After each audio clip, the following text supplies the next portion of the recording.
All right, we'd like to welcome everybody here. We're going to go ahead and get started. It is December 10th, 2024. This is our 7 o'clock meeting. It is 7:03. We're going to begin by indicating who's here. We do have Karen online. We're going to start with her. Karen, are you there? Karen, I'm here. Thank you. Go ahead, Julie. Julie Jackson. Kim Chandler. Connie Burgess. Chris Wynn. Clark Nelson. Todd Hopper. Ben Worsley. And Nicole McDermott. All right. She did first. All right.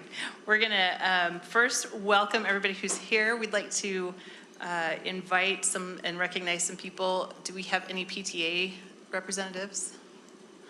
I'm Liz Shellum, Region 5 Advocacy. Thanks for being here, Liz. GEA? Michelle Jones, President, and Haley Kelly. Board. Thanks for being here. Do we have any granted office professionals? There you are, hiding behind Michelle. Yeah. Thanks for being here. Middle managers? GESPA? Breezy, I'm President. Thanks for being here, Breezy. Granite Education Foundation? I didn't see anybody. Elected officials? I didn't see anyone, but I just want to make sure if there are any elected officials. Okay, and then GASA and our administrators. We want to recognize Danny Sterling, who is the GASA president this year, and any school administrators. Go ahead and stand up and be recognized, please. Yes, that's you, Jen. Oh, there we go. Thank you for being here. We are going to have the Pledge of Allegiance. We're going to invite Jen Christensen up to do the Pledge of Allegiance.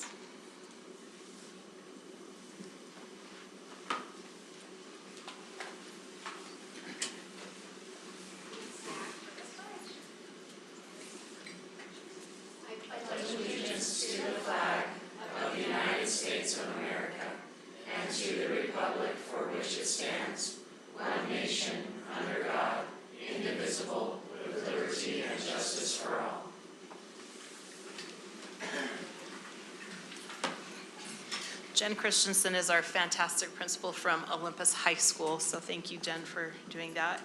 We are going to turn the time over to Luke to introduce our reverence, while we're going to invite the board members to go down and have a seat. I'll turn it over to Principal Ben here.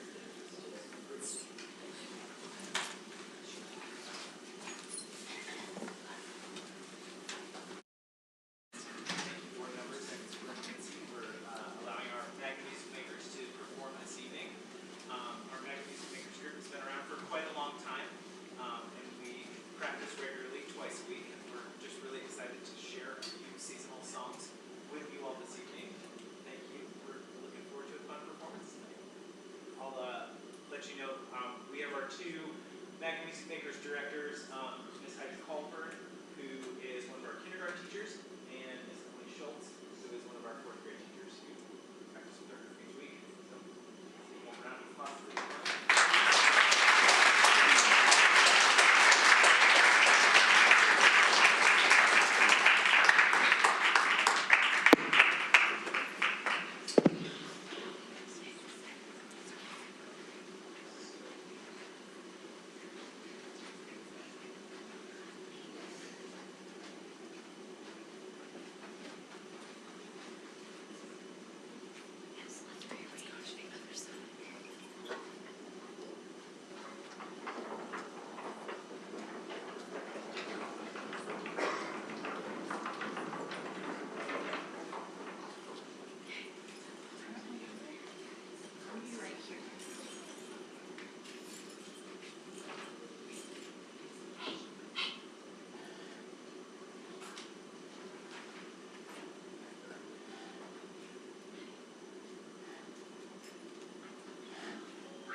parents who are here to support their kids, will you stand up and be recognized as well?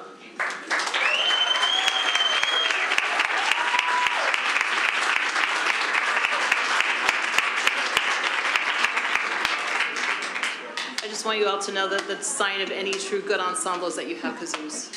Well done. Thank you. Definitely. Thank you guys for holding me. Fantastic. Kids did great. Great job. Great job, guys. Great job.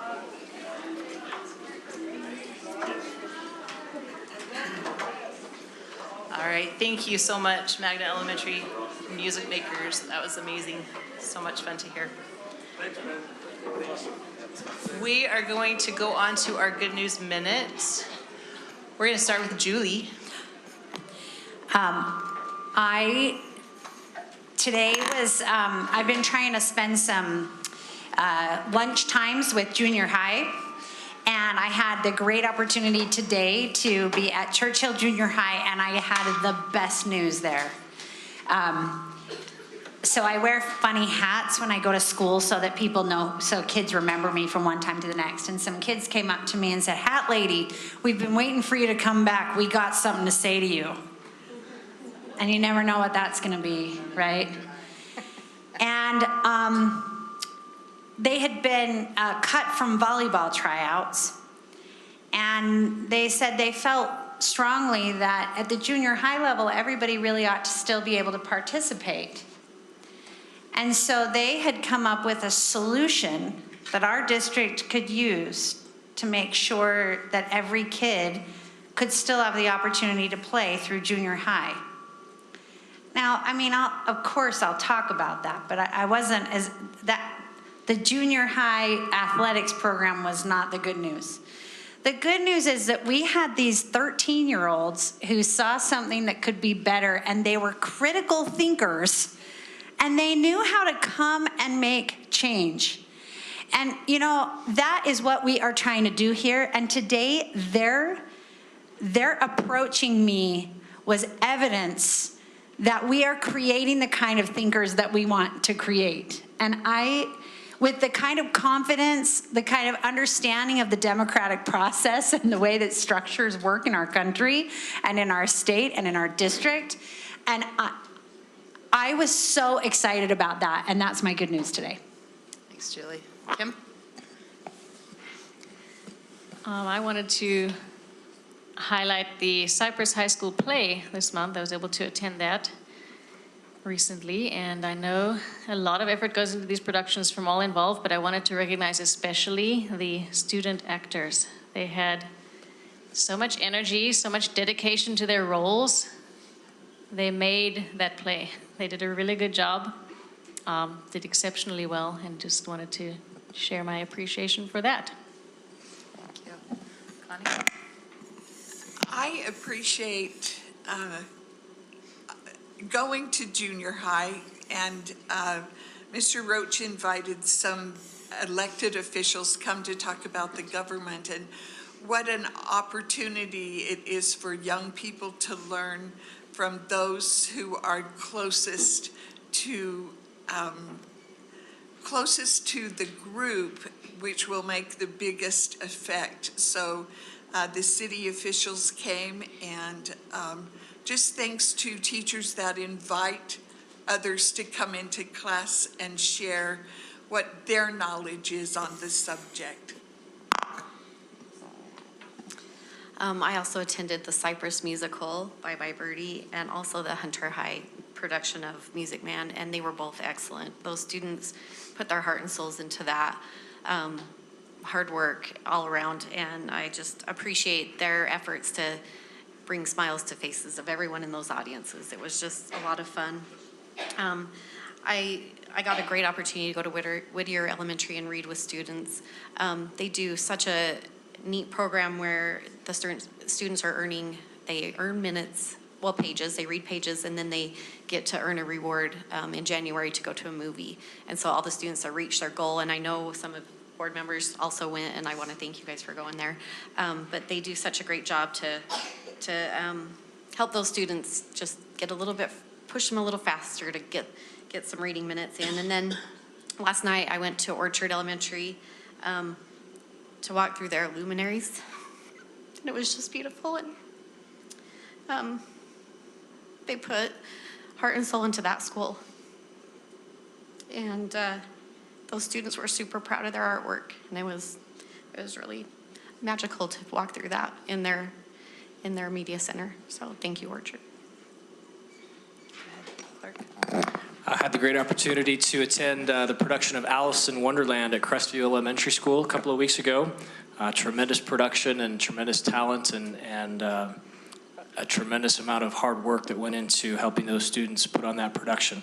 I also had the chance to attend Mean Girls at Cottonwood High School and thoroughly enjoyed it with my daughter and a couple of other girls that I got to sit by in that production. Lastly, yesterday was the annual, it's the 7th year that it's taken place, but the annual tradition of the Christmas extravaganza at Cottonwood High School. And if I could point to one particular event throughout the year that really personifies what is good in our society, it's that event. And so a special thank you to Robin Ivins and all of the many, many volunteers that worked so hard to put on that event, including a tremendous amount of donors who were very generous. My favorite thing that happened yesterday was in a little bit of a discussion prior to the students coming through, who were able to not only select a gift or two for themselves, but principally to select a few gifts for their families and for their siblings.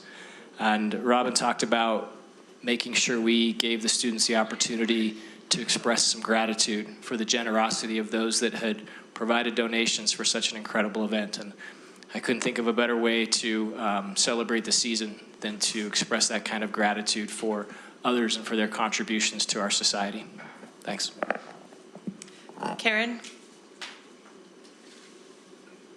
Okay, so you guys have touched on a lot of this, but November is one of my favorite months because of all the musicals. I also had the opportunity to go to Hunter High to see the Music Man, and Chelsea Parks, the wonderful job she does with her students, bringing out their talents, and they all work so hard. It was really well done.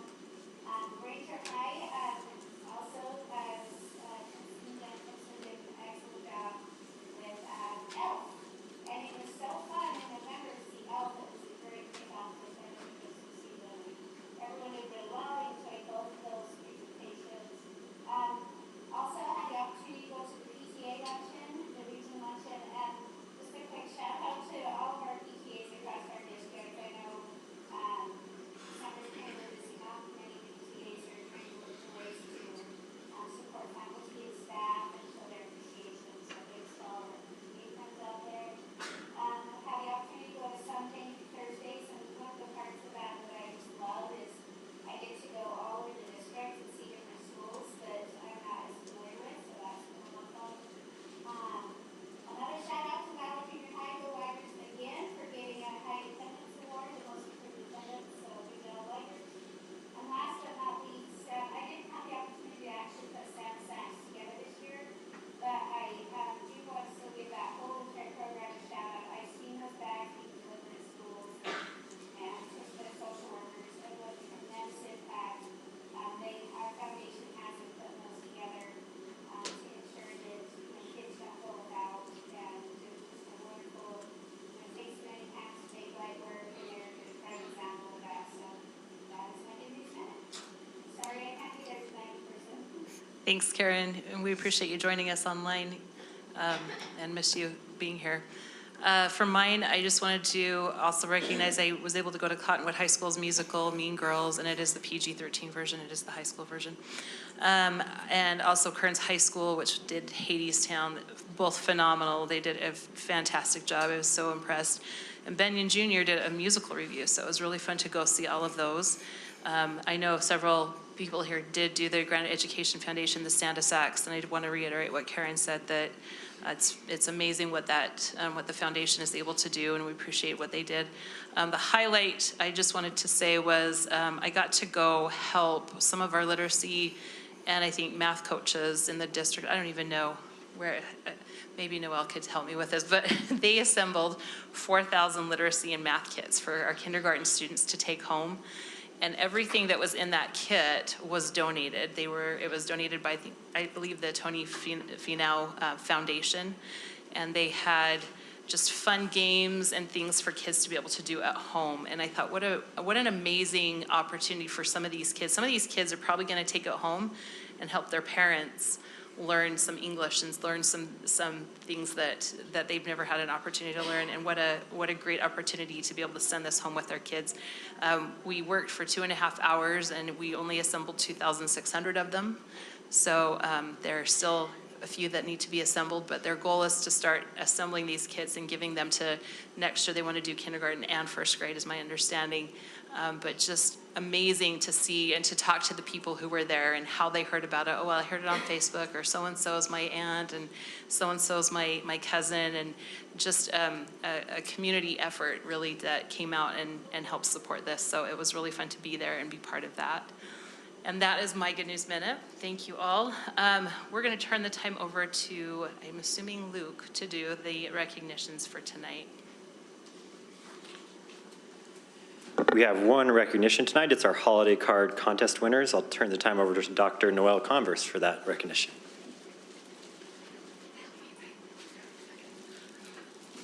Hello, Board President McDermott, and Vice President Nguyen, and Superintendent and Superintendency, audience and parents, congratulations. This is one of the highlights of Granite School District's holiday season. Started this tradition 4 years ago now, so I can say it's now a Granite tradition, and we can boast that we don't think any other school districts are doing this around, so we're really special. But what we do is we solicit every school and our art teachers at the BTS level, which is our elementary art, and then our junior high and our high school art teachers to help students to create a holiday art theme, and we give them a prompt. This prompt for this year was animals out in nature and magical, in the magical holiday season. And so we got over 400 submissions this year, from elementary all the way up through 12th grade. And from that, we whittled it down. I think we got it down to about 40. And then we turned the hard work over to the superintendent, who I think also solicited some input and feedback, and he was able to get it down, although it was very, very challenging for him. He was able to get it down to 8 winners for this year. So what we're going to do is we're going to start with elementary, and we'll work our way up, and each one of the winners will get a framed featured art piece that they created, as well as some holiday cards to share with family and friends. So we're going to start with you, Samuel, right here in the front. Come on up.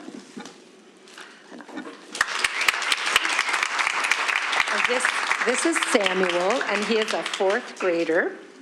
And I'm going to read the submission. The other part I failed to share is that they have to do a written component as well, or they're disqualified. And Samuel's submission was, "This scene is magical because of the sunsets." So if you want to walk up to the superintendent.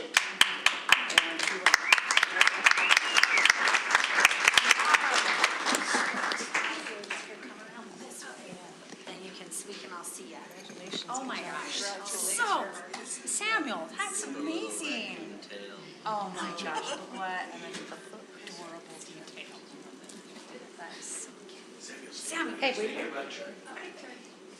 Wow. Can we get your parents to come up and your other family members? Is your principal here? All the family. Come on up. Make everybody come up. Everyone's like, okay. We're very proud.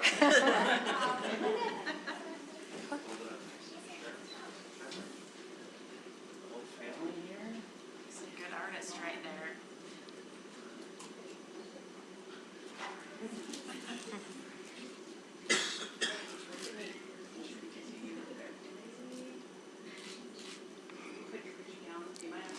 Not over your sister.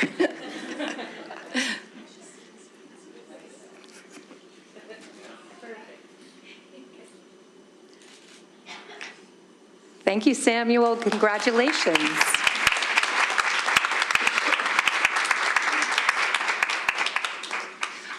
Our Our next holiday card winner is Jeremy. He's a 5th grader.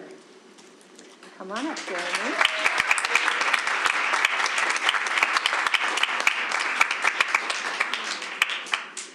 And Jeremy wrote, "The penguin looks at the magical sky with the snowman." Go ahead on up there. And family, you can come up as well. Nice job, Jeremy.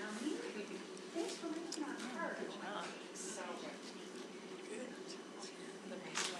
cute. I feel like they look like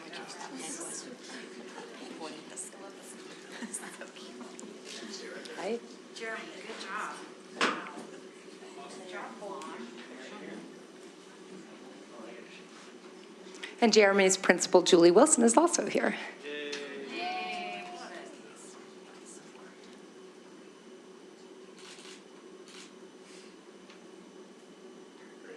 Congratulations, Jeremy.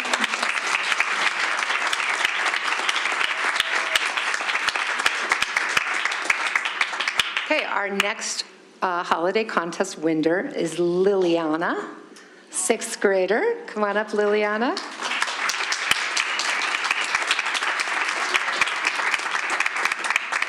And Liliana wrote, "Magical winter scenery. People are in a mini ginger world."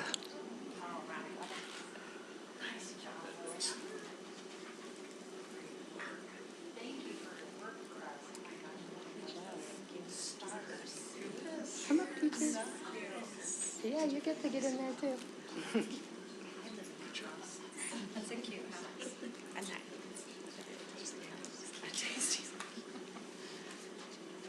Go on up. Let's get in the picture. Great job, Liliana. Always to cover me up. I know. It just feels really good being back here. Congratulations, Liliana.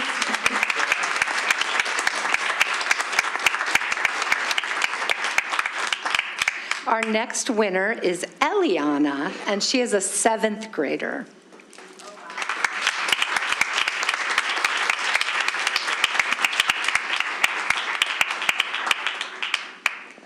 And Eliana wrote, "Holiday animal celebrations. I imagine animals celebrating the holidays by meeting up with friends and family. The holidays are a special time of year, and they can bring people or animals together." Nope.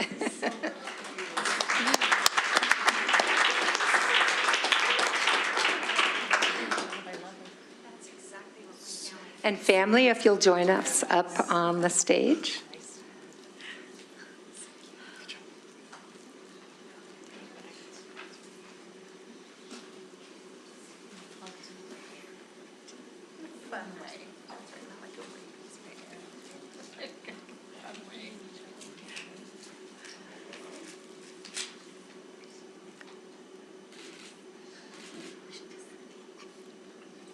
Congratulations, Eliana.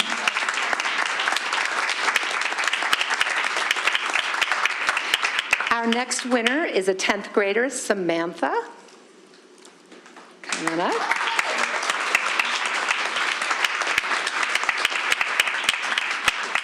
Samantha writes, "I did a snowy mountain with a ski lift. I love skiing, and it's one of the things I look forward to the most in the winter and holidays. Whenever I think of skiing, it makes me happy and excited." Oh, and I can't, this is the right one, that's not the right one. "And I can't wait for this year's ski season to start." Thank you, Samantha. He's got it.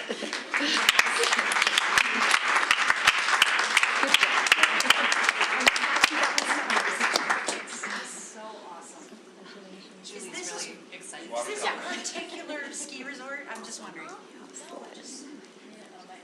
It's so great. Yeah, it's like Northern Lights.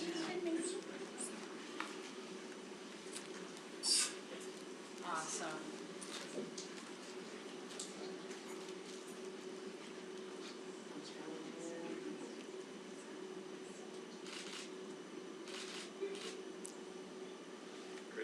Congratulations, Samantha.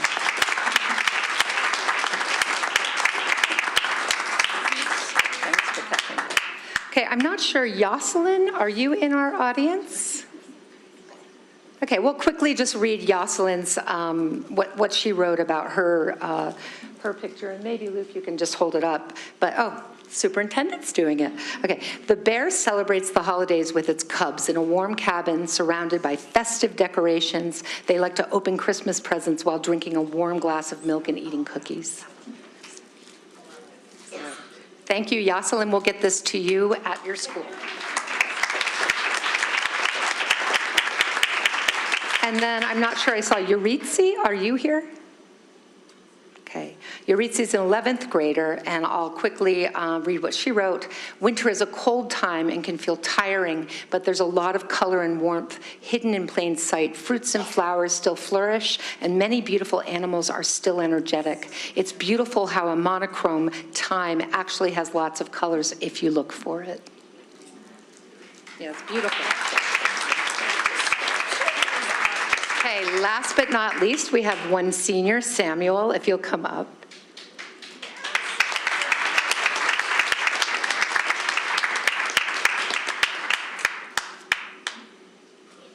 Okay, Samuel writes, every winter, the creatures of the forest gather for games and snacks. In festive sweaters and scarves, they meet in the warmth of their tree stump. They huddle by the candlelight to play card games, drink hot chocolate, munch on cranberries and nuts, and celebrate the season together.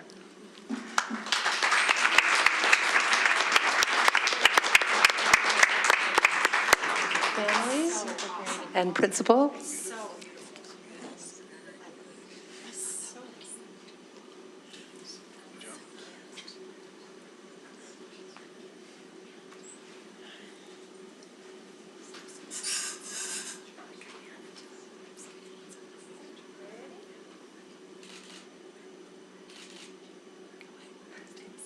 Thank you, Samuel.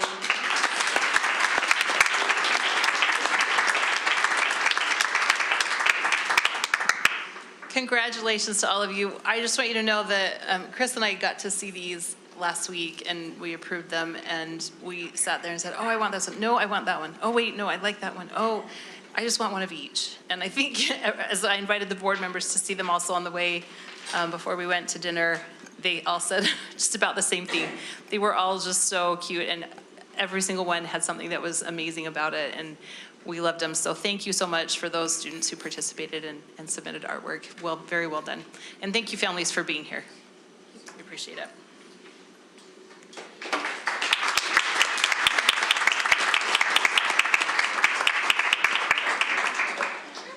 All right, we are going to move on.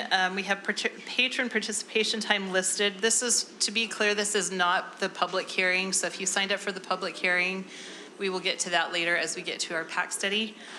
We did not have anybody sign up, though, for regular public participation. And as far as I can see, we still don't have any elected officials. So we were going to move on to our consent agenda. We have had these items for a few days, been able to ask questions. And if there are no other questions, we'd like to, I'll go ahead and entertain a motion. I move that we approve the consent agenda. I'll second. All right, we have a motion and a second to approve the consent agenda. Is there any further discussion? All right, all in favor, please say aye. Aye. Aye. Any opposed? All right, motion passes. We are going to move on to our action items. So we have the Population Analysis Committee. Mr. Steve Hogan will come up and lead this. And then we're going to have him do a brief presentation, and then we will go ahead and move on to the public hearing portion of this. If there is anybody who wants to sign up and who has not had a chance, the sign up is out in the hallway. If you would like to comment on anything that has to do with this, please feel free to step out there and comment.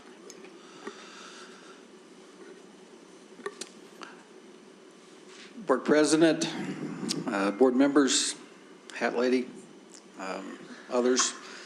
Did you just call me Hat Lady? Sorry. some things stick after a while. Well, if the hat fits, Julie. My name is Steve Hogan. I'm the Director of Planning and Boundaries, among other things. Just 10 seconds I will take just to say that at the near conclusion of this study, a quick thank you to the board, to the PAC for their many, many long hours of work, to patrons, to their input and their support throughout this almost year-long process, and even sincerely those that have challenged us along the way to help us come up with a what we feel like is a very good solution to very difficult situations that we're facing. So thank you to all of those. Again, this is a short, almost hesitate to call it a presentation, but it's just really a very, very brief recap. I will not go through all of these slides necessarily like I typically do as part of a second reading. I'll just jump to our, perhaps, which one, Luke? Here we go. Our full map, and of course there is one amended or different, if you will, PAC recommendation in all of this, and one motion that we are rewording, if you will. It changes nothing practically speaking, but it's a different wording we thought was appropriate for tonight.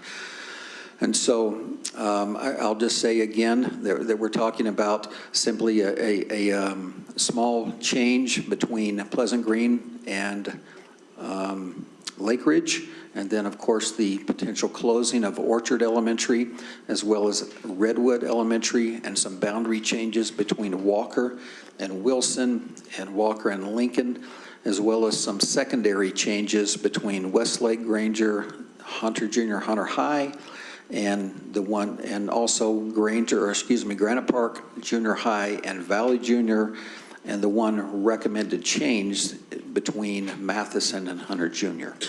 So, Superintendent, did you want me to go ahead and go over that recommended change first, or are we doing? Very briefly, if they have questions, we can. You bet. I'm going to jump to, and I'll go back in just a moment, of course, but this is the one amended PAC recommendation. So if I go to the slide, of course, we've been talking about this recommendation. This is in the Orchard boundary, that what remains the same from the first reading is that part of that west side of boundary going to Copper Hills, and the east side being absorbed there by Whittier. The change, however, is the PAC recommendation, amended PAC recommendation for that area is this on the junior high feeder portion. So based on recent data from MGT, that is our consultant that we've hired, the PAC is now recommending having all of Orchard's boundary feed into Matheson Junior and not be split between Matheson and Hunter Junior as previously presented.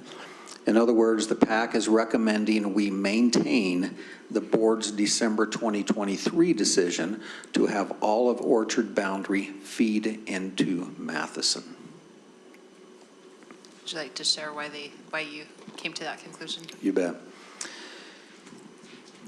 In essence, the draft, we do not have the official report yet, but it's about as official as we can get at this point. I've gone back to check with MGT. When they sent us the draft of the report, and I went back to speak with the report's author, in essence it says this: we are not getting as many students, or we don't have as much student yield, as we call it, from the units from the development out in that Elk Run area. So near Cypress High School, across the street, and the new, the recently started Mahogany Ridge development, and with a few other developments, we're simply not getting the number of students from each unit that we have in the past.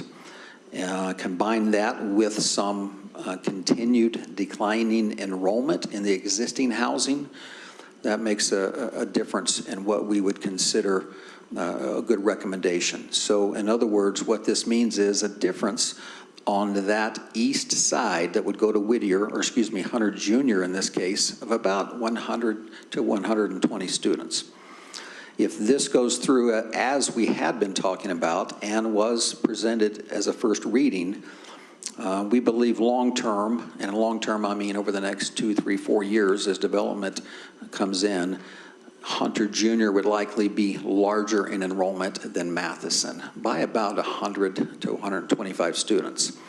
That in and of itself is not the biggest issue in the world. However, Matheson is a much larger building, should be larger in enrollment, and we believe that will right-size both schools in the long run by making that switch back to or keeping it with Matheson instead of Hunter Junior.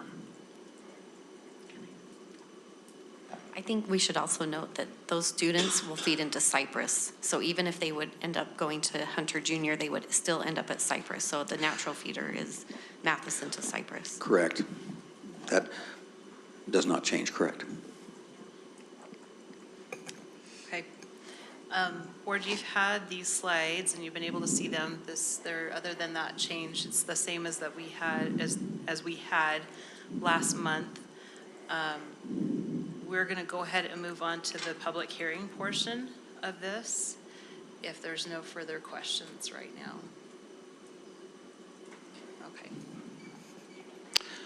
Do you want me to review quickly? It's not, again, a practical change, but a change in wording in the motion for the Valley Crest and DLI hybrid model, or? Let's wait till that motion. Okay. We'll wait, yeah. Gotcha. Thank you. All right, we're going to go ahead. We've got 3 people signed up. Lindsay Mosley. Did I say that right? Mosley? You are first. Please go ahead, come up, state your name for the record, and you have about 3 minutes. Amanda Young, you will be next after her. Lindsay Mosley, just talking about the Orchard possibility closing. So there is a crosswalk that's on 6400 West and 3785 South. When you are going north on 64th, the flashing pedestrian lights that the kids are supposed to be pushing the buttons are hardly visible. If you're expecting 5-year-olds that are this tall to be able to cross going from the Orchard boundaries to Whittier, it's not safe for them at all. When you get to the foggy weather in the wintertime with how steep the hill is and how slick it gets, and also distracted drivers, someone's gonna end up getting hurt going down there. I think if you guys are gonna be forcing our kids to walk 1.5 miles from the Orchard boundaries all the way to Whittier, since it's considered walking distance, you need to put a crossing guard right there. The crossing guards get paid $40 a day. They're part-time employees, so they don't get benefits. That's roughly about $7,000 just to have one crossing guard there to at least make sure our kids are getting to school safely. Because 1.5 miles for a 5-year-old to walk, I don't have my kids close enough to age where my oldest can walk with my youngest. Because now that Whittier start time is at 9 o'clock, my oldest is going to be in middle school. So he's already going to be in school by the time my youngest has to walk to school. He has no one to walk with unless I have the person that he's doing childcare with walk or drive him to school. And there's other parents that I've talked to at the school that are having the same problem, where they have much older kids like me, or they have only one kid and they work full-time. So what are we supposed to do to make sure that our kids are getting to school now that we're being forced to go to a different school? And it's really frustrating. So I hope that you guys really consider of putting a crossing guard there at least if we're having to have our kids walk 1.5 miles. Because it is frustrating. This whole situation is just stressful. A lot of us are getting our hopes up because they're fixing stuff in the building, they're remodeling, they added some type of security system.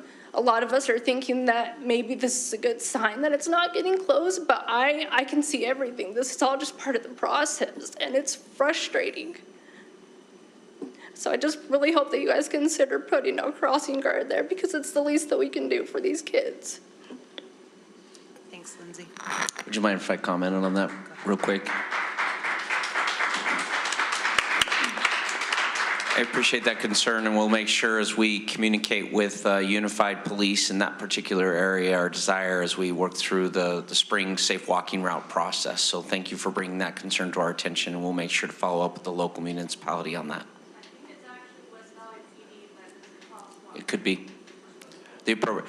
We have a whole meeting and process that we go through with our new safe walking routes every spring, and we'll make sure to follow up on that issue in particular. Thank you. There's actually a crosswalk that's about south on 64th, and there's a crossing guard there too. And it's just as busy and it's on the same road. Thank you. All right, Amanda, and then we have Ben after. Hi, my name is Amanda Young. I'm so sorry, I don't know what more information you needed than that. I attended Orchard, my daughter attended Orchard. I'm a product of Granite School District. My mother works in the cafe, so we love Granite School District. We are Granite School District, right? We love your mother too. Thank you so much. Me too. I think more than anything, just looking back at Orchard in the last 5 years, I served as the PTA president. I love Orchard, and it's one of those things that I do think the community gets a bad rap sometimes. We're a walking community, we're a close community. We have a lot of working parents, double jobs, one household, parents that aren't there, or grandparents. The fact of the matter is, I think sometimes looking at the numbers also helps giving you into an effect of what the community actually gives back.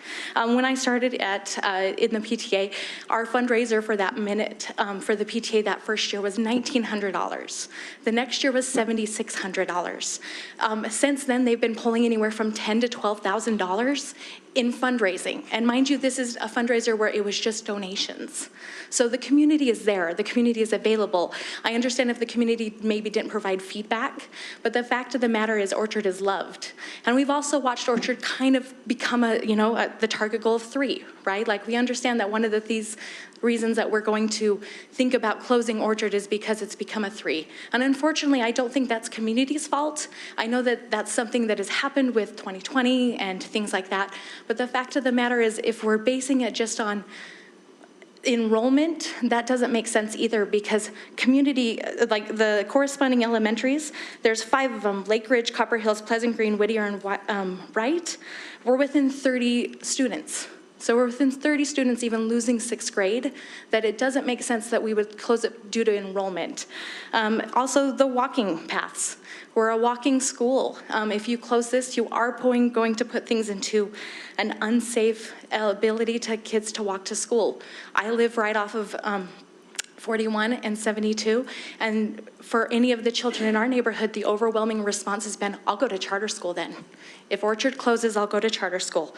We've created a school boundary as to not create unsafe walking routes, and I'd really appreciate it if the board would vote as if Orchard is your school.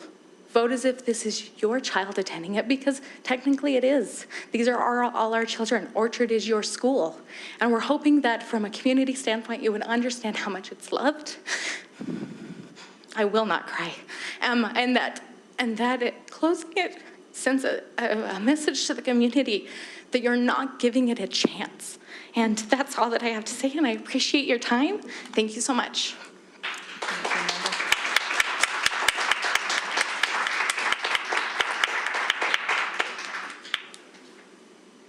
We have Ben Anderson.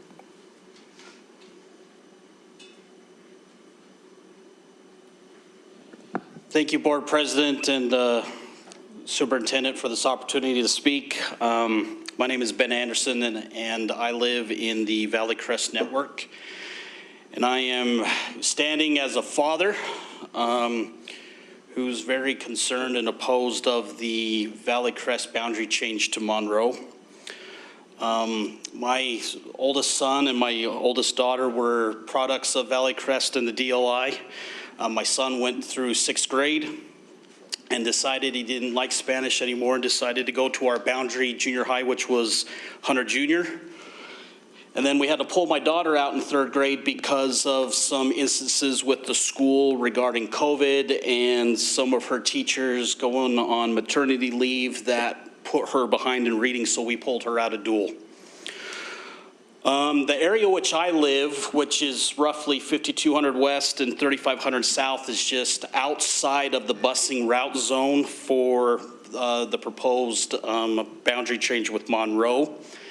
Next year, I will have 1 child in high school, 1 in junior high, and another in elementary school, and trying to get 3 students who don't drive in 3 different schools at 3 different times would be a daunting task, especially when Monroe's in the opposite direction. I would like for you all to consider at least my area, which is 5200 West to 56 and 35th to 3100, to be part of the Armstrong network, simply because it is a safer and a closer walking distance from my area. Along with that, you will also be able to eliminate the bus route from picking up the kids at the corner of 56th and 35th, which is not too far away from me. Right now, on the way to Armstrong, there is a crossing walk right in front of the West Valley Family Fitness Center, which with lights, which can be allow us to get into the Highbury neighborhood, which will be a whole lot safer than having our kids walk down 3100, crossing 4800 West, which, along with the businesses and construction that's going on in Lake Park and having Monticello Academy there with parents trying to drop their students off, it would be a safer option. I did email the board about this back in October. My representative, Kim Chandler, was able to respond and forwarded my questions. And one of my, about this, and if I could quote Mr. Hogan, he said that the PAC did not propose a boundary adjustment from Valley Crest to Armstrong, and that Armstrong was designed or designated to be a magnet school with at least half of its students coming from outside of its boundaries.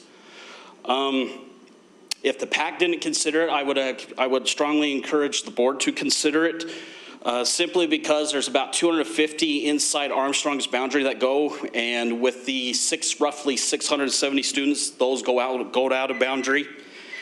If I could just have 30 seconds. 69 students right now in Valley Crest boundary are going to Armstrong, and so it'd just be a better option for us to go to Armstrong as opposed to Monroe, especially if most of my kids' friends go to Armstrong, being special permitted there. So, thank you. Thank you.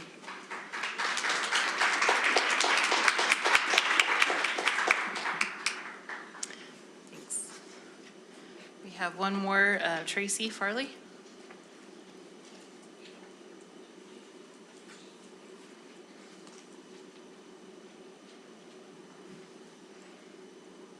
Hi, and thank you for your time. I actually teach at Orchard Elementary. I'm one of the first grade teachers there.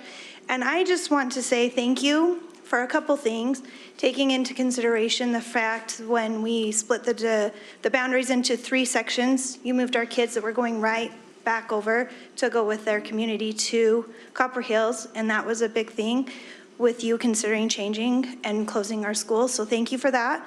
And also thank you for listening to our parents about moving to Matheson Junior High and not Hunter and Matheson. I think that was a big thing, so then they can go to Cypress, which was something that was told to them that would happen. I know that we have been on the rebuild list, and that was part of the phase 1 of the bond that was passed. I know that there's not money, and that's not going to happen, and our school's going to close. And as we do this, and the parents that have talked about the safe routes, I think that is very important that we take that into consideration and make sure our kids are safe going to these other schools.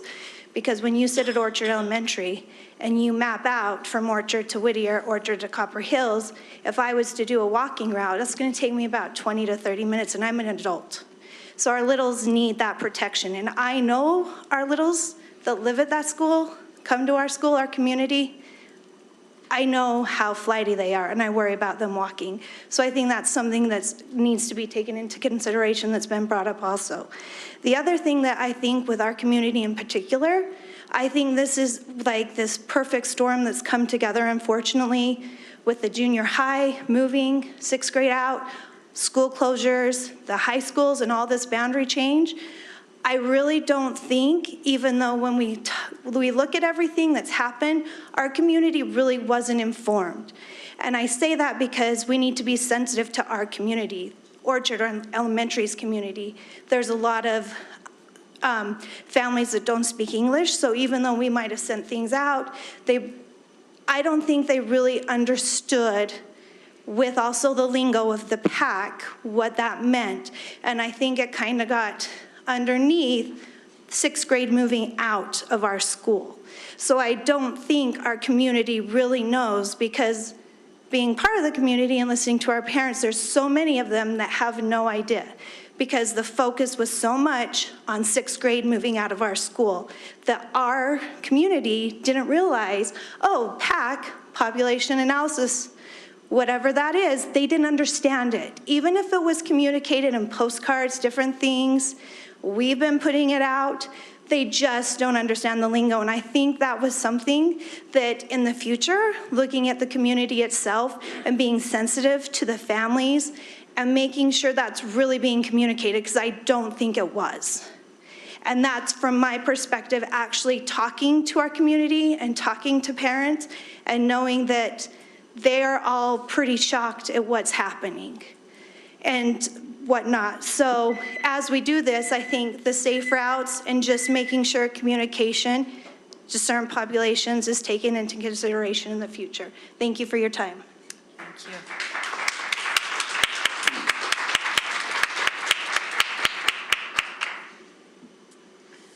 All right, with that, we will go ahead and close our public hearing. I do want to recognize Senator Kathleen Reeby walked in. Thank you for being here, Senator. We're going to go ahead and go back to this. We appreciate those who commented. I just wanted to say before we start this, we understand how emotional these changes can be, and it is for everyone involved. I don't personally represent any of these schools, but I know that we've all been part of these studies where they have touched our areas, and we know that it can be something that impacts not just our schools, but these are our friends, and these are our neighbors and their children, and we care about this. This is not a decision that we make lightly. The PAC and the board members have invested hundreds of hours. You may not see it, but we have, in speaking with principals, we've attended community meetings, understanding the nuances, and making sure that we review the feedback that we've gotten. I know our board members who do represent these schools have done their due diligence in going out and really speaking to their community, and I know we have talked to our own board members in that. But our role is to consider the big picture. We have to ensure that we do make decisions benefiting all of our students and supporting the district as a whole. And we recognize the difficulty these changes are, but we are committed to supporting you through this transition.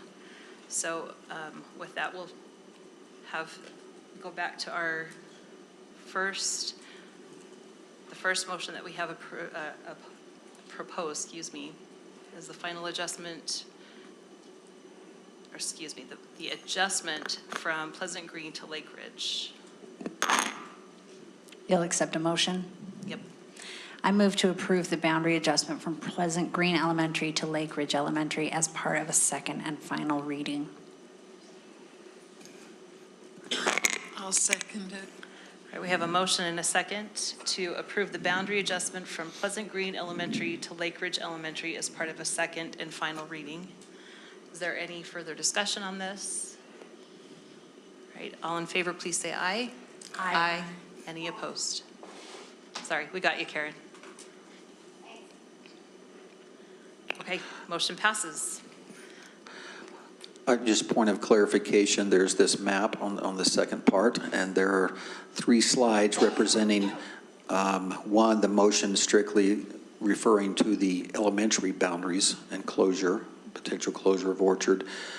The next was that amended recommendation that I made just a moment ago with a reminder of what that first motion looked like, and then finally that change. So talking to Doug as well as Todd, we kind of went through the language, and so if you look board on that one, it says if amended, the new motion for the junior high feeder, that encompasses basically that we're going to go back to what was originally decided two years ago to have that be Matheson feeder, whereas last time we approved that to be a split feeder to go to Hunter and Matheson. So that's why we have the amended. So the first one would be the Orchard boundary adjustment, or the Orchard I'll go closure. back to that, sorry. So you're saying that we will need to vote on the So we will elementary closure first and then on the junior high second? Okay. I move to approve the closure of Orchard Elementary with boundary adjustments to Copper Hills and Whittier Elementary School as a part of a second and final reading. I'll second it. All right, we have a motion and a second to approve the closure of Orchard Elementary with boundary adjustments to Copper Hills and Whittier Elementary School as part of a second and final reading. Is there any further discussion on this? I wanted to say how much I have appreciated the conversation I've had with the Orchard community. I think you guys have helped us get this right. And I'm sure you do not feel like it's right to close the school, but I think it's going to bring great opportunities to all the kids involved, including the kids at the other schools where these kids are going to go. I really think that, and I've seen it in other schools. I've seen kids and teachers get improved efficacy. And so while I feel sadness and heartbreak at losing a community like Orchard, especially since I've gotten to know you, I feel very hopeful and excited about what's ahead. And I think that the plan we've made is the right plan, and we got there because of your help. So thank you very much for that. Thanks, Julie. Is there any further discussion? All right, all in favor, please say aye. Aye. Any opposed? All right, motion passes. So that takes us to the junior high feeder adjustment. The first motion was that we would make that a split feeder, that area, not really a split feeder, but it would eventually be a split feeder with the junior high going to different high schools. So this is the amended motion. Okay, I'll make a motion. I move to amend the motion from the first reading to have all the Orchard boundary continue to feed into Matheson Junior as previously approved in the December 2023 board meeting as part of a second and final reading. I'll second it. All right, we have a motion and a second to amend the motion from the first reading to have all the Orchard boundary continue to feed into Matheson Junior as previously approved in the December 2023 board meeting as part of a second and final reading. Is there any further discussion on this?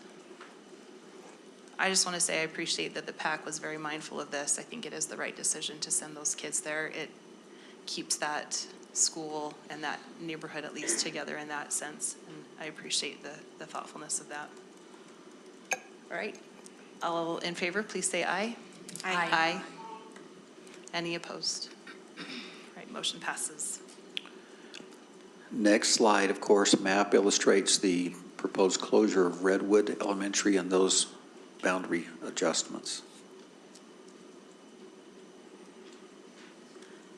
Okay, if there's no questions, I'll entertain a motion. I'll give it. I move to approve the closure of Redwood Elementary with boundary adjustments to Granger, Stansbury, and Wilton Elementaries, and to include the portion of Redwood to Granger Elementary to become a feeder from Granite Park to Valley Junior High as a second and final reading. I'll second it. All right, we have a motion and a second to approve the closure of Redwood Elementary with boundary adjustments to Granger, Stansbury, and Wilson Elementary, and to include the portion of Redwood to Granger Elementary to become a feeder from Granite Park to Valley Junior High as a second and final reading. Is there any further discussion on this? Do you just want to comment here?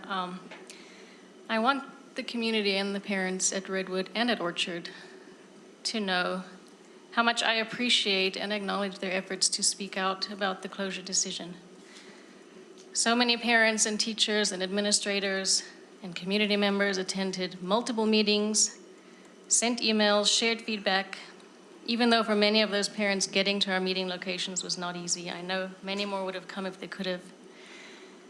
While all board members vote on these decisions and each vote carries equal weight, for Redwood in particular, I represent you specifically. You are my constituents.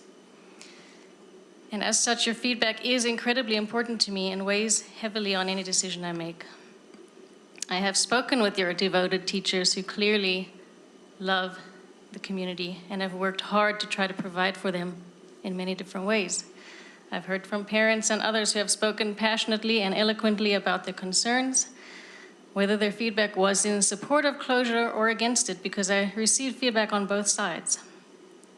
I so wish that more families exhibited the same passion that you have shown on this topic for this and so many other issues affecting education, because many of those other issues out of necessity also impact this decision for me.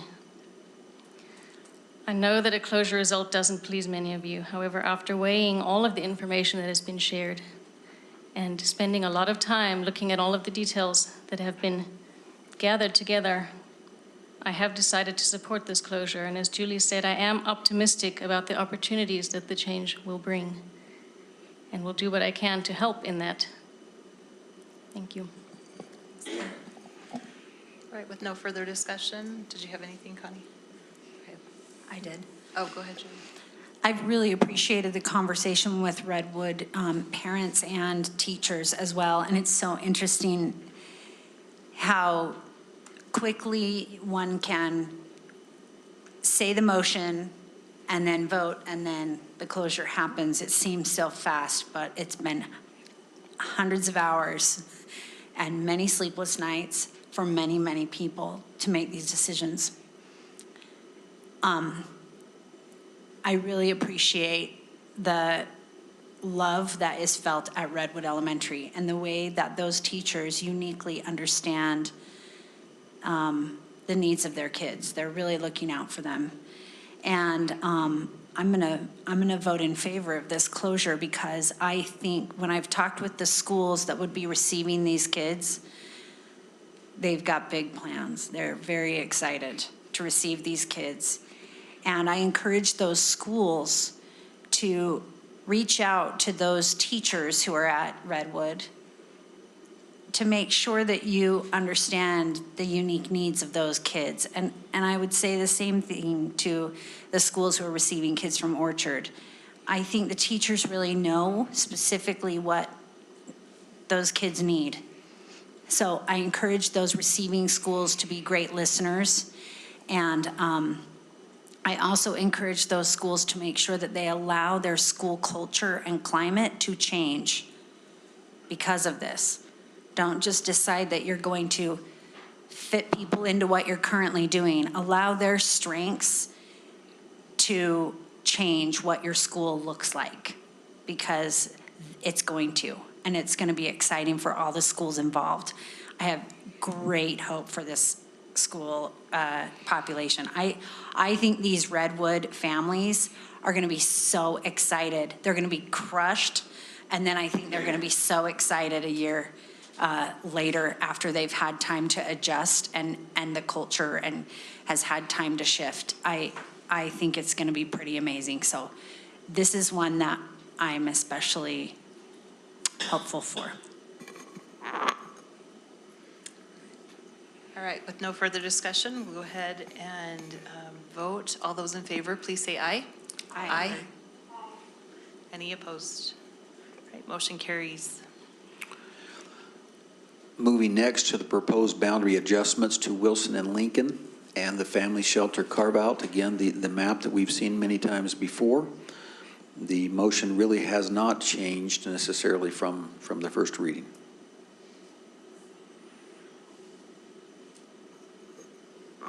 Before I make a motion, I had one more thing to say about the Redwood. I'm sorry.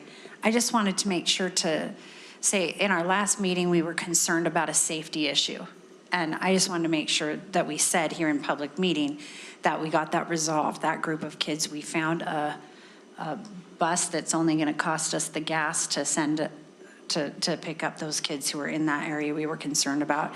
And so that's why there's no discussion about it today. And with that, I will move to approve the boundary adjustments from Walker Elementary to Wilson and Lincoln Elementary as part of a second and final reading. Second. We have a motion and a second to approve the boundary adjustments from Walker Elementary to Wilson and Lincoln Elementary as part of a second and final reading. Any further discussion? All in favor, please say aye. Aye. Any opposed? All right, motion carries. Just one quick update on this slide. Again, this is the family shelter, what we call the carve-out, because it is literally only the property of that family shelter there at 3300 South and I-15.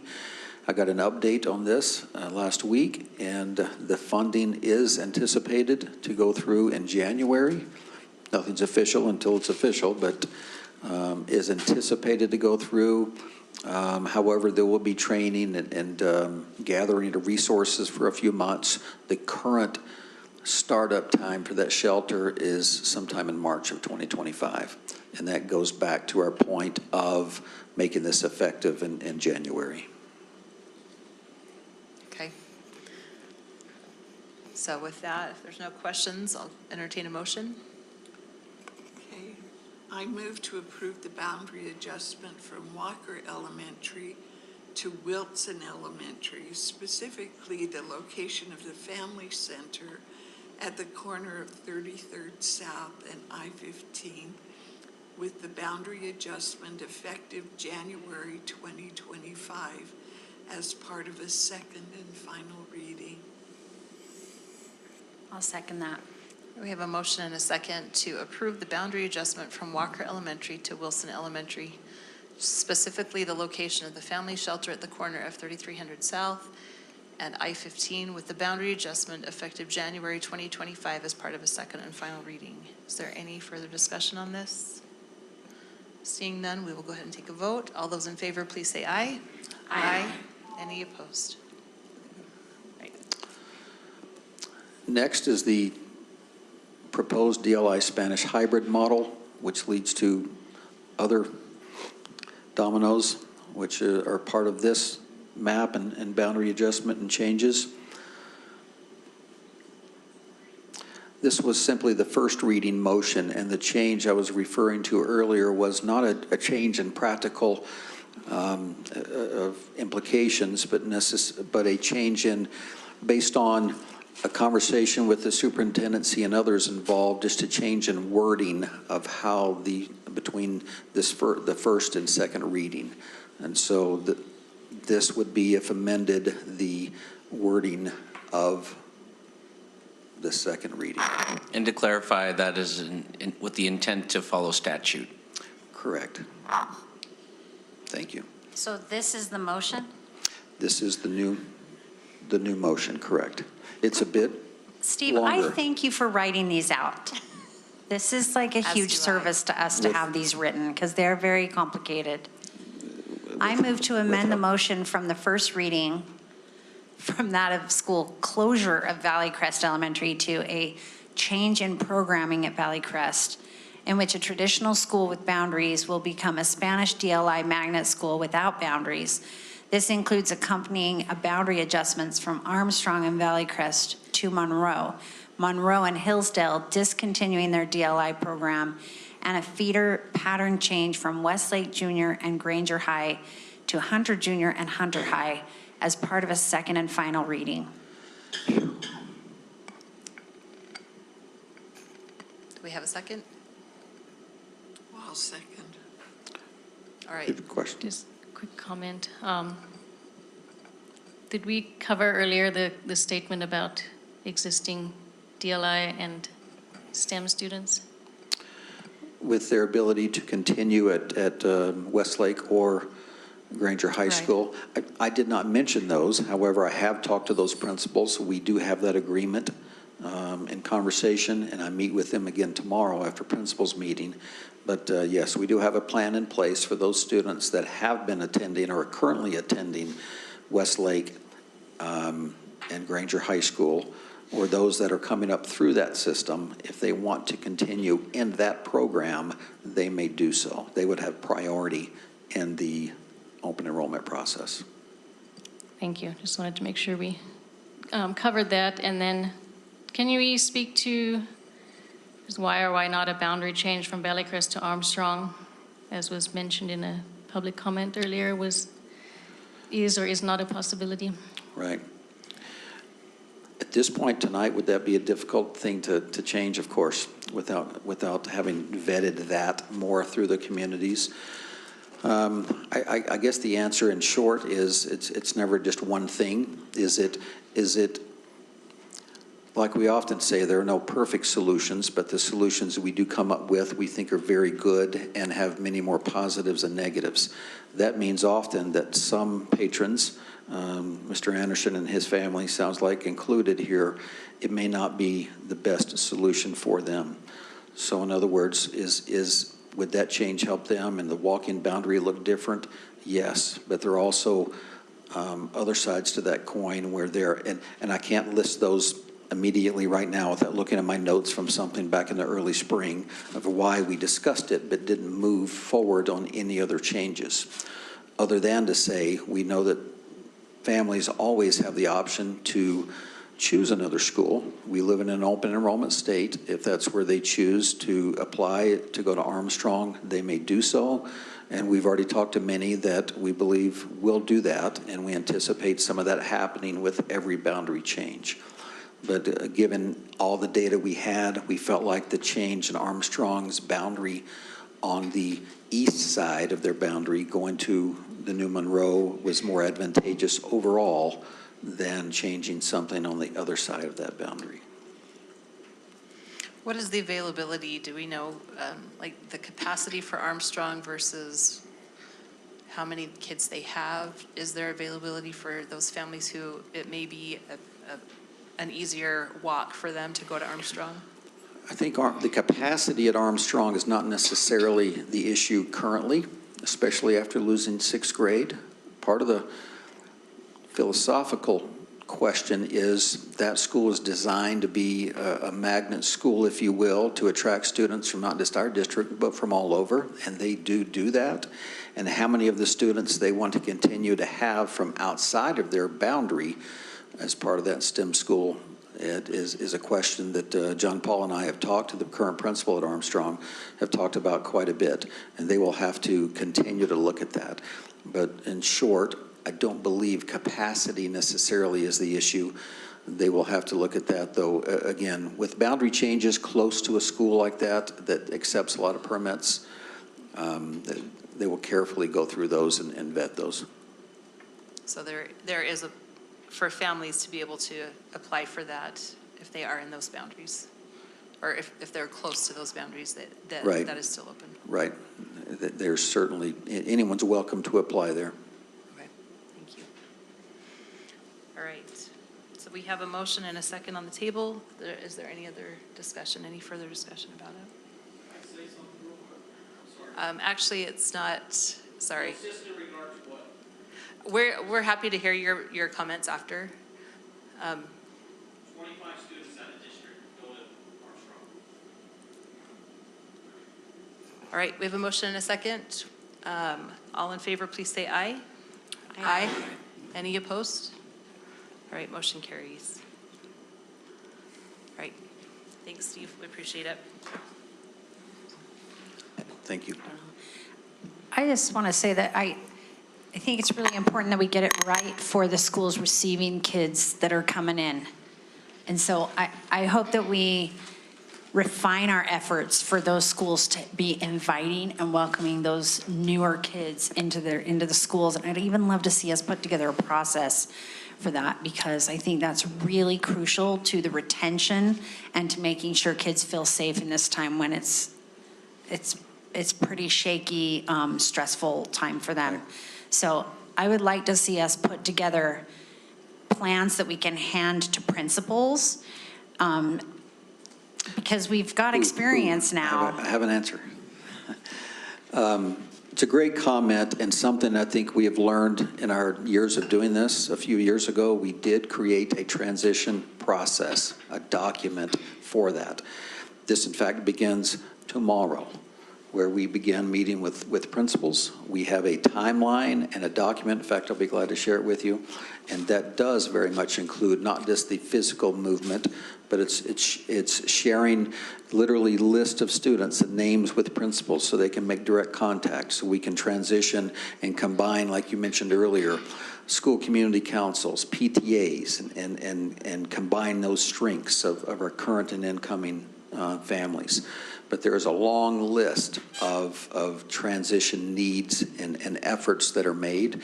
It's never perfect, and we're always willing to refine that, like you said, but it is absolutely necessary and a must to do that. This is the end of one chapter, but the opening of the next, and that is to make sure between now and next school year, we do everything possible to make that process and that transition work. And may I suggest that each year we refine it by getting feedback from the prior year's principals especially, but also I think that the community members can give us great feedback and teachers. And the other thing I was going to say is that Superintendent Horsley has asked that each of our members of the district office spend an hour a week in schools.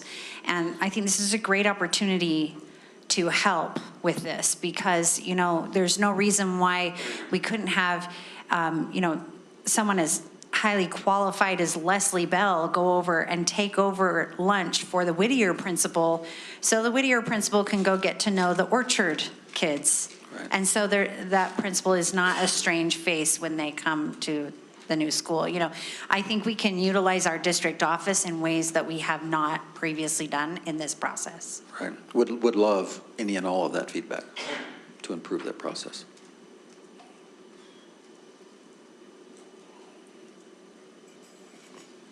Whew, thanks for all your work. Thank you. It has been a big year. Thank you, Steve. I just wanted to say thank you to those individuals who came and provided public comment and support for your schools. Thanks for being here this evening.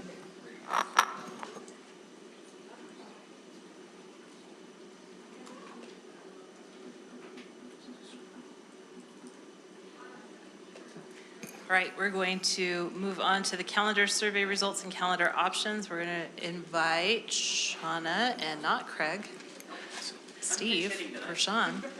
We have a guest tonight, Steve. You're all of a sudden taller, Craig.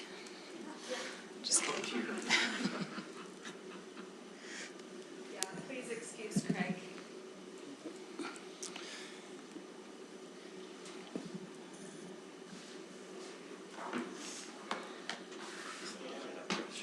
Thank you. Good evening, members of the board and superintendency. As mentioned, I'm filling in for Craig tonight. He's home sick tonight, so excuse him. And happy to present tonight on the calendar and go through this general information for you. We'll cover a few slides pretty quickly. The survey dissemination. The survey was available in English and Spanish and given out to all families. The survey was sent out by Blackboard on September 19th to all patrons, students, and by listserv to all Granite employees.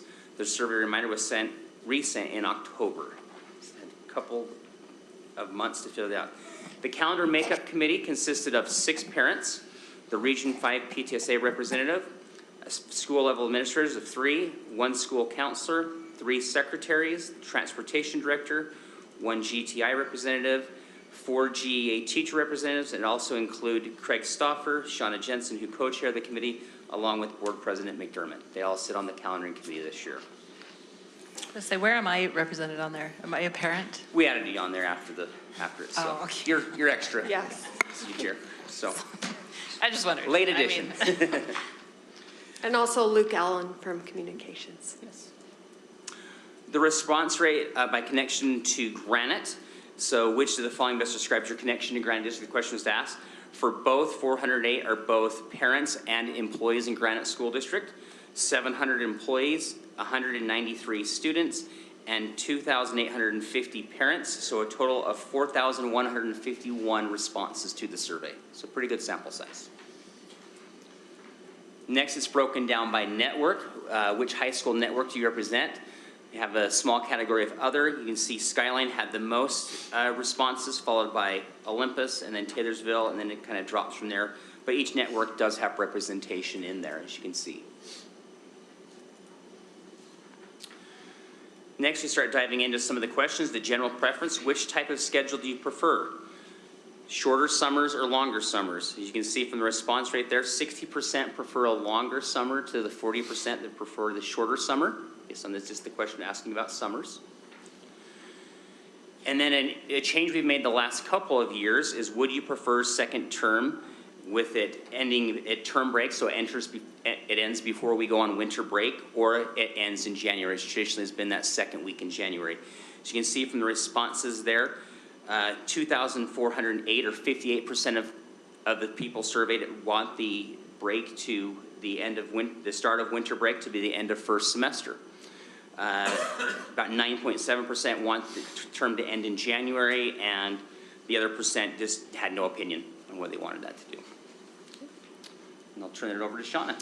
All right, for our weighted average, our usual questions, you can see that the number one choice again is this year was the longer winter break, with starting later in August with the second choice, and then ending by Memorial Day is the third highest weight. And then the next slide. This one shows with the green, that would be the top choice for each year. So longer winter break for the past 5 years have been the number one choice, or the highest weighted average for the survey. Second choice is yellow, so you can see that varies by year. With last year, and then the third choice will be the orange selections. So for this survey that we just took, longer winter break is the top, then ending by, or starting later in August and ending by Memorial Day, as we discussed before. And then you've received copies of both of the calendar drafts. We worked hard with the committee to come up with two varied calendars. I'm going to go to the next slide that shows the differences. So for draft A, teachers would return August 17th. For draft B, August 5th. School would begin for draft A on the 24th, B, the 12th. School ending draft A, June 4th, which is the week of Memorial Day. By the way, Memorial Day for this calendar year would be May 31st. And then on draft B, it would be May 27th, right before Memorial Day. Fall break for A would be October 29th and 30th, and B, 15th and 16th. Winter break is the same for both, but for draft A, semester 1 would end in January on the 15th, and on draft B, it would end with the semester before Christmas break. Spring break, we do have a little error on this one. Spring break would actually be on draft A, March 26th and the 29th. The 30th is actually scheduled to be a TCD day, a teacher contract day. And then spring break would be March 29th through April 2nd.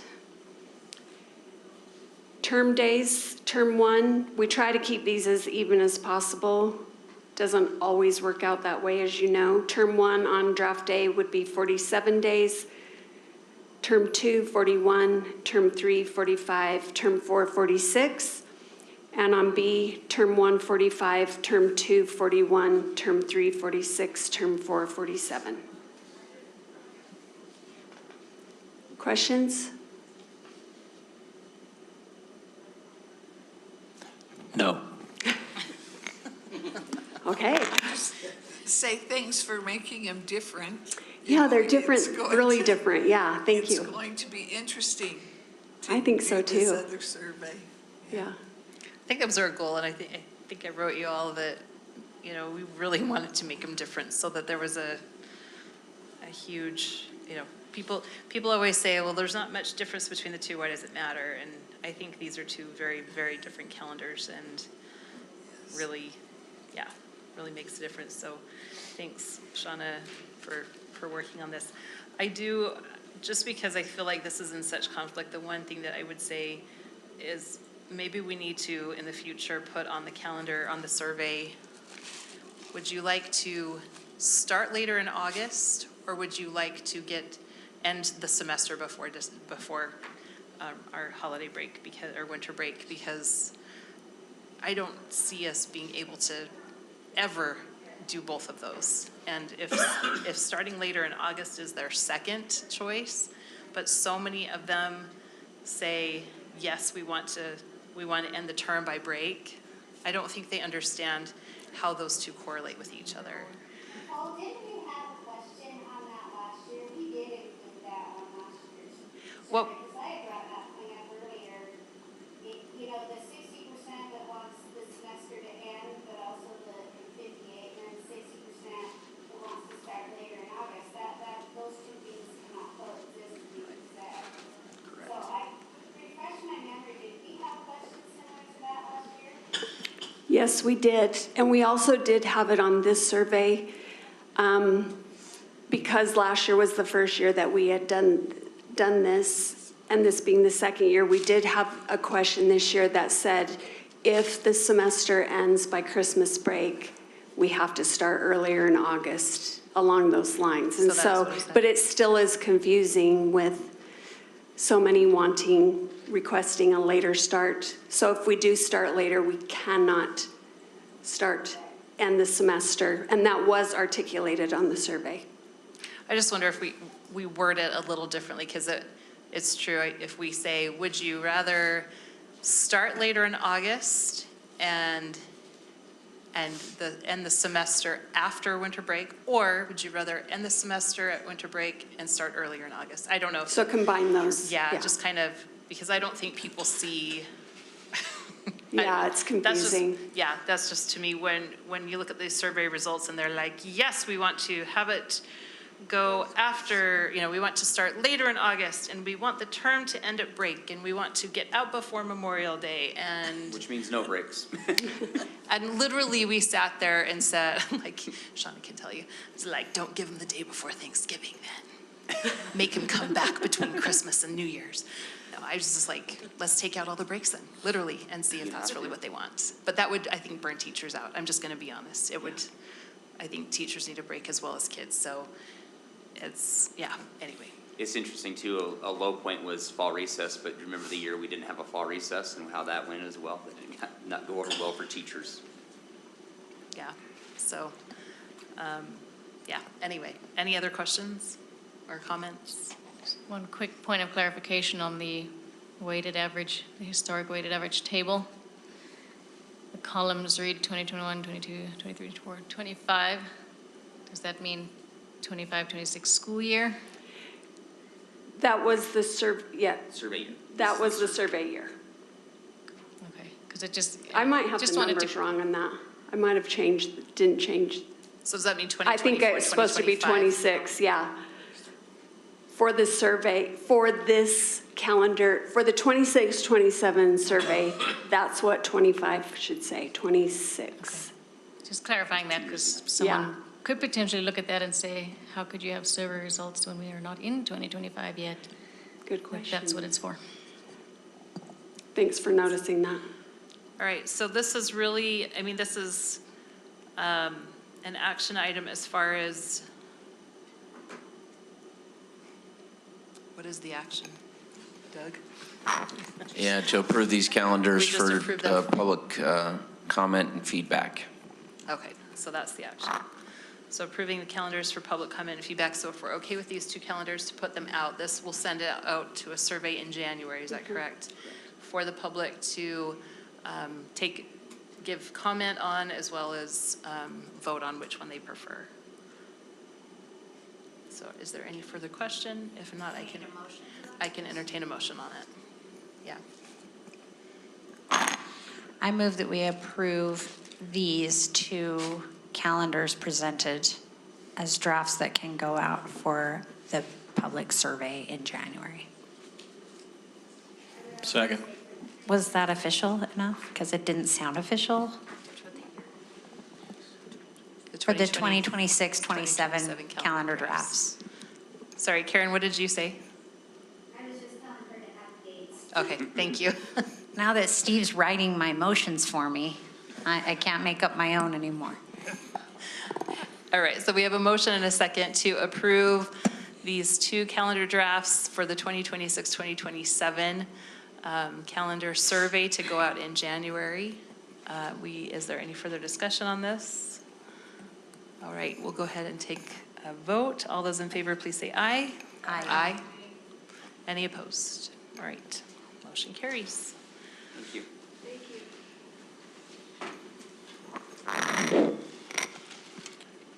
Hurry, Doug. It's not my turn this time. Some Chick-fil-A's on the line here.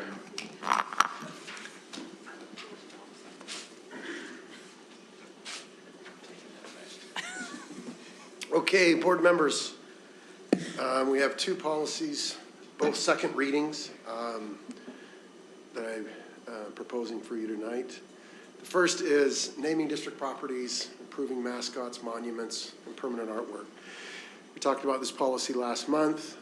This is intended to provide some procedures for changes to schools that are requested by principals and school communities. These are the types of changes that might have long-term impacts, such as the identity of a school, the appearance of a school. These are mascots, art, other embellishments. Policy was presented to you with no request for modifications. I will mention the procedures are more specifically outlined in memorandum number 145, but I present that policy to you and be happy to answer any questions. Any questions? All right, with that, I will entertain a motion. This is the second and final reading. I move that we approve, why does this say new? New 8, do I have to say new 8A? No, just say Article 8A 27. Yeah, okay. I move that we approve Article 8A 27, naming of district properties and approving mascots, monuments, and permanent artwork for a second and final reading. I'll second. We have a motion and a second to approve Article 8A 27, naming district properties and approving mascots, monuments, and permanent artwork as a second and final reading. Did you say that, Julie? Mm-hmm. Okay, I just want to make sure. Is there any further discussion? All right, all in favor, please say aye. Aye. Any opposed? All right, motion carries. Great. The second policy for your consideration is Article 5A2. This is our longstanding policy of prohibition of dangerous materials on district policy. This policy is being changed to be in compliance with HB 84. This policy is intended to balance the need for safety, especially with regard to dangerous materials on property, including firearms, balancing that with considerations with the rights of individuals to possess concealed weapons, and now to take part in the Educator Protector Program. So we have modified this policy to be compliant with HB 84 and to try to maintain the safety that we desire. And it will also allow us to now have our additional the opportunity to have school guardians in our schools as well, and it will govern how they handle the firearms that they will be required to possess.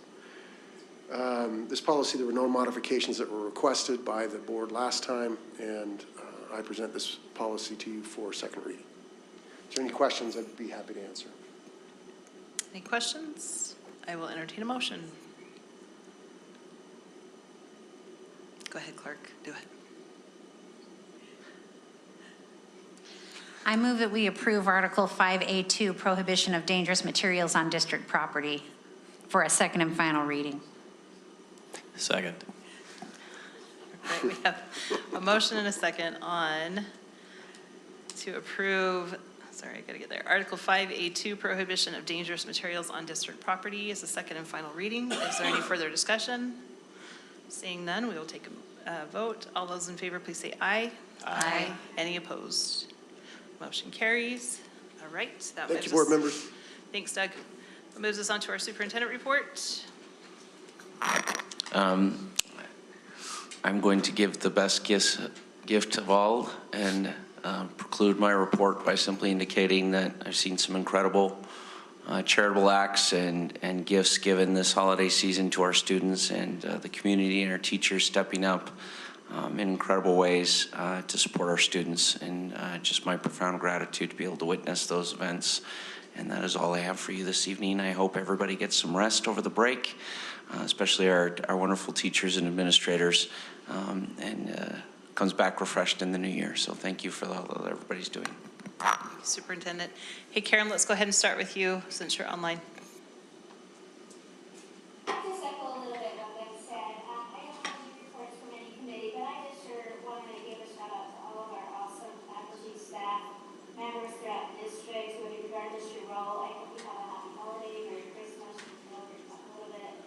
I also, to all of our constituents, that, may your families also, have a happy holidays and enjoy some extra time together. So that's all I have.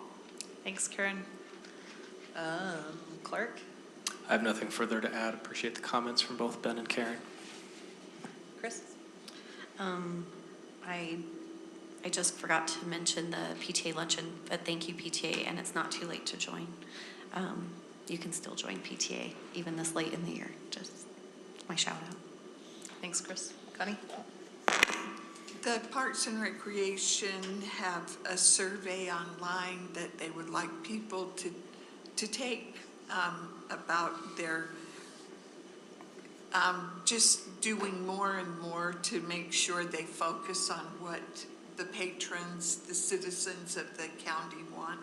So it's open until December 20th.